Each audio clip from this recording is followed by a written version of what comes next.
નમસ્કાર, હું ડૉક્ટર જયદીપ વેલાણી, રસરાજ આયુર્વેદિક હોસ્પિટલ, હિંમતનગર. છેલ્લા 13 વર્ષથી આયુર્વેદિક પ્રેક્ટિસ કરું છું. એમાં હવે મારા ખૂબ જ જટિલ કમરના અને પગના દુખાવાના પેશન્ટનો અનુભવ સાંભળીએ. હા ભાઈ, આપનું નામ શું?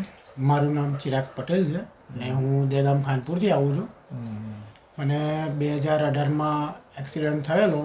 એના પછી કમરની અને એક સાઈડનો આખો પગ લોક થઈ જતો.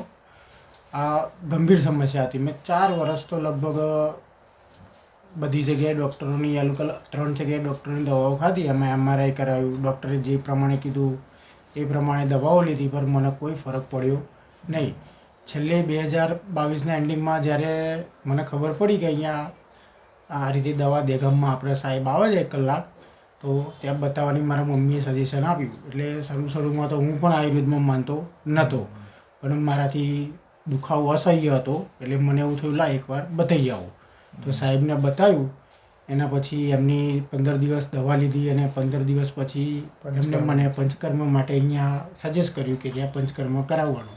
એટલે હું પંચકર્મ કરાવ્યું અને લગભગ 1.5 મહિનો એમની દવાઓ ખાધી, જે પ્રમાણે કીધી એ પ્રમાણે. એના પછી મને દુખાવો સાવ ઓછો થઈ ગયો. જે મારાથી 100 ફૂટ નહોતું ચલાતું એ હવે 100 કિલોમીટર કોણ તો એ આરામથી ચાલી જવાય, એટલો ફરક પડી ગયો.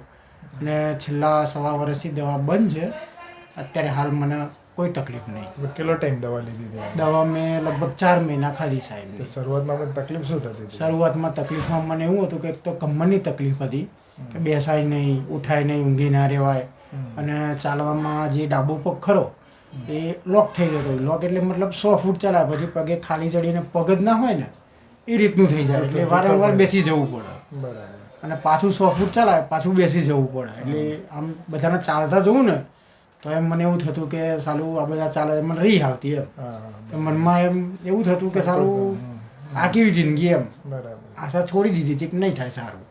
પણ સાહેબની દવા ખાધી એના પછી મને 100 નહીં 110% પૂરેપૂરો આરામ છે અત્યારે. છેલ્લા વર્ષ 1.5 વર્ષથી દવા બંધ છે. કોઈ તકલીફ નહીં. કોઈ નથી. ના, એનો અણસારે નહીં એમ કે આવું દુઃખ હતું મને પહેલાં. આપનો અનુભવ કેવો રહ્યો? એકદમ જોરદાર. હું તો બધાને સજેસ્ટ જ કરું છું કે દવાઓ લો તો આયુર્વેદિક દવાઓ ખાવાની, બાકી બીજી બધી દવાઓમાં ના પડતા. ધન્યવાદ.